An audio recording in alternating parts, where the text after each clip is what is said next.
We're getting ready to do it now.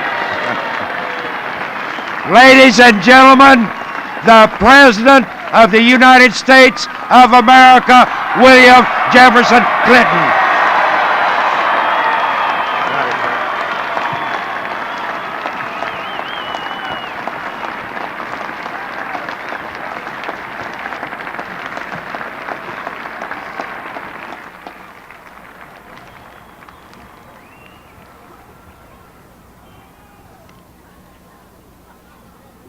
My fellow citizens, today we celebrate the mystery of American renewal.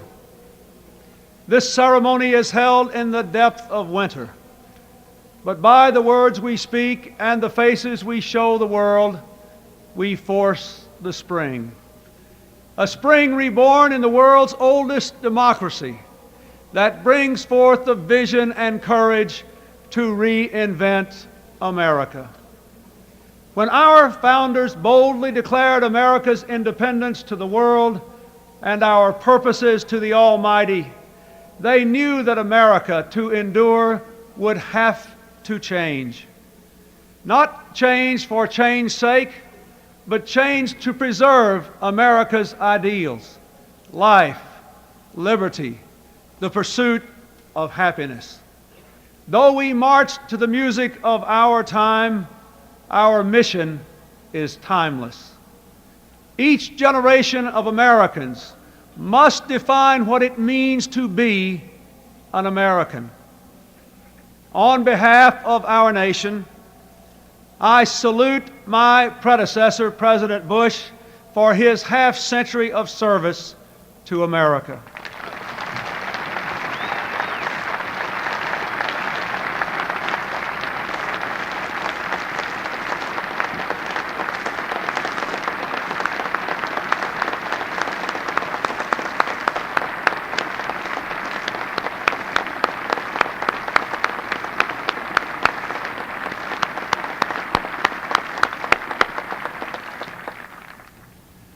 And I thank the millions of men and women whose steadfastness and sacrifice triumphed over depression, fascism, and communism.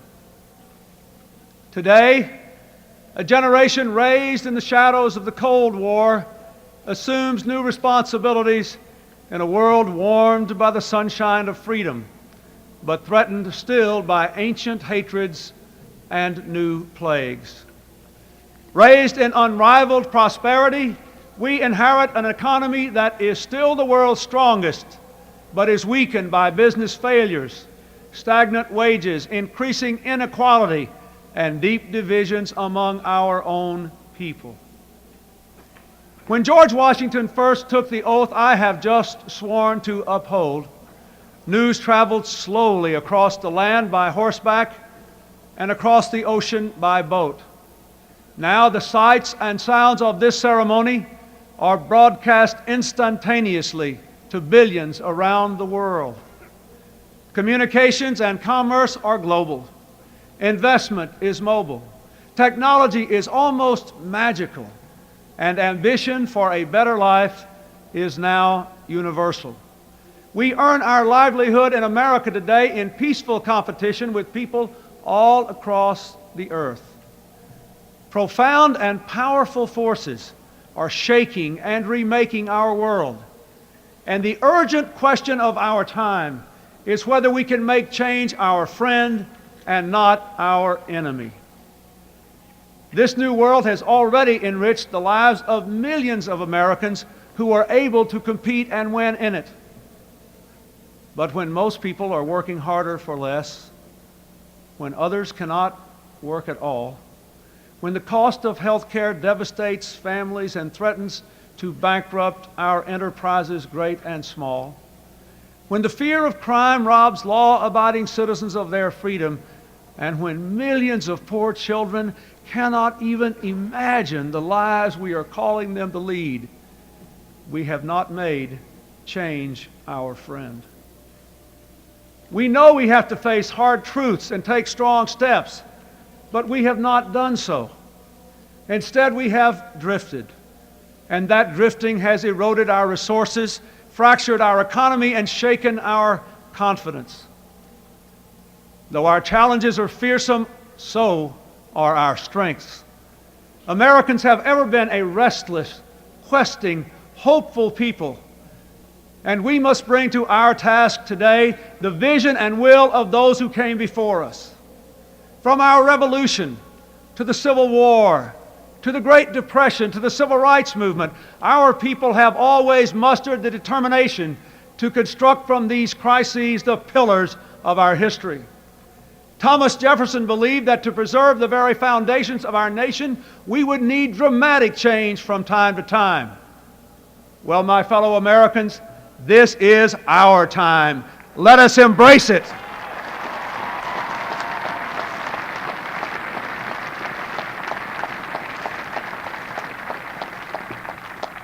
Our democracy must be not only the envy of the world, but the engine of our own renewal. There is nothing wrong with America that cannot be cured by what is right with America.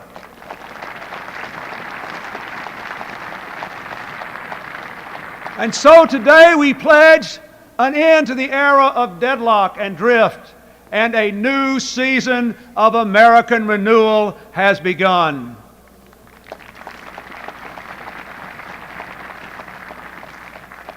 To renew America, we must be bold.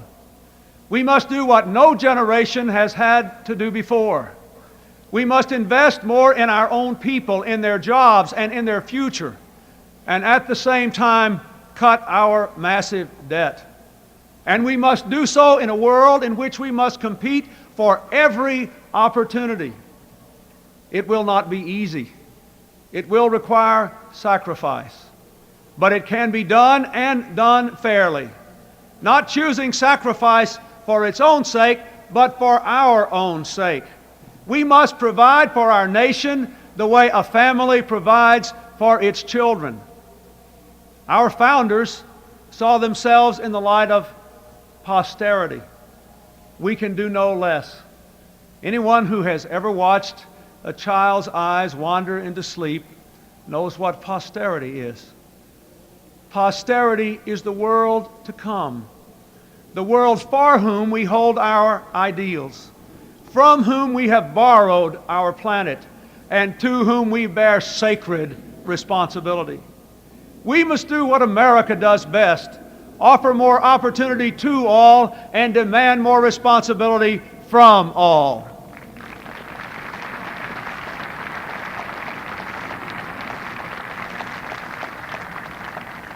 It is time to break the bad habit of expecting something for nothing from our government or from each other. Let us all take more responsibilities, not only for ourselves and our families, but for our communities and our country. To renew America, we must revitalize our democracy. This beautiful capital, like every capital since the dawn of civilization, is often a place of intrigue and calculation. Powerful people maneuver for position and worry endlessly about who is in and who is out, who is up and who is down, forgetting those people whose toil and sweat sends us here and pays our way.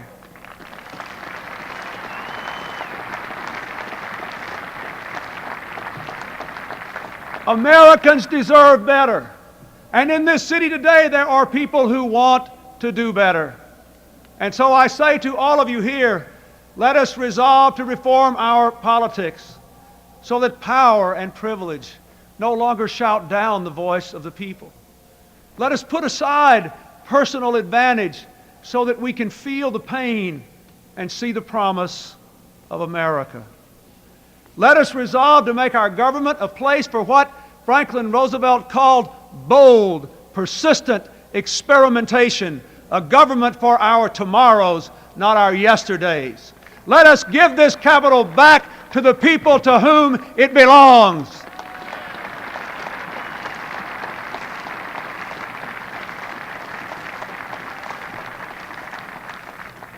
To renew America, we must meet challenges abroad as well as at home.